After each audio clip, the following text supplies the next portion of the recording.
c'était juste super, on s'est bien marré, on a appris des choses et on a créé des liens.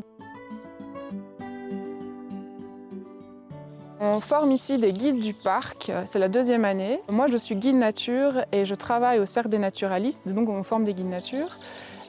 Mais c'est un partenariat avec le Parc national Entre-Sambre et Meuse et donc ici on propose 12 journées pour former les guides du Parc national dans des thématiques sur la nature mais pas que, il y a aussi du patrimoine, aussi la façon de s'exprimer, de pouvoir animer de la meilleure manière par le conte, des choses comme ça. Il y a une journée par mois, donc là aujourd'hui c'est la première journée. Aujourd'hui, c'était vraiment l'introduction. On est au Riz de Rome à Couvin, à Petigny, tout près de Couvin. Donc les groupes sont en balade sur le site et ils font des petites épreuves pour essayer de découvrir la Calestienne, l'Ardenne et la Fagne, qui sont les 3 grandes zones du parc national. On a une vingtaine d'aspirants guides du parc. À la fin de la formation, ils doivent proposer une animation. Ce n'est pas spécialement une balade nature, ça peut être vraiment quelque chose qu'ils imaginent, qui soit évidemment toujours sur le site du parc national, mais ça peut être plus dans l'imaginaire, dans la sensibilité, dans la reconnexion à la nature, pas spécialement naturaliste pur et dur.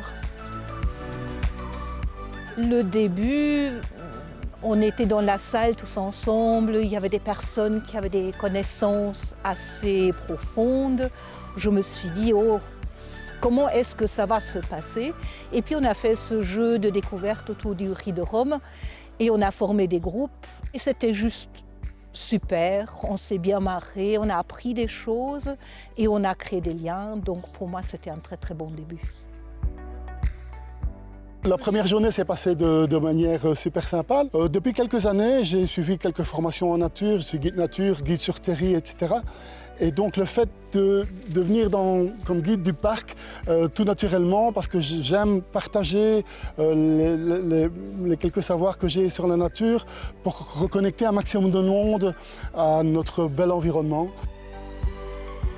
Moi, je travaille pour un village de vacances au lac de l'Odeur. On a beaucoup de touristes qui viennent et je me suis dit que ce serait chouette de faire découvrir la région à ces personnes qui ont tendance de toujours faire la même chose. On essaye de privilégier les personnes qui sont locales. Donc elles sont généralement attachées à leur terroir et au territoire. Donc elles vont vraiment être les ambassadeurs du site et le lien avec la population et aussi les futures personnes qui voudront visiter le parc.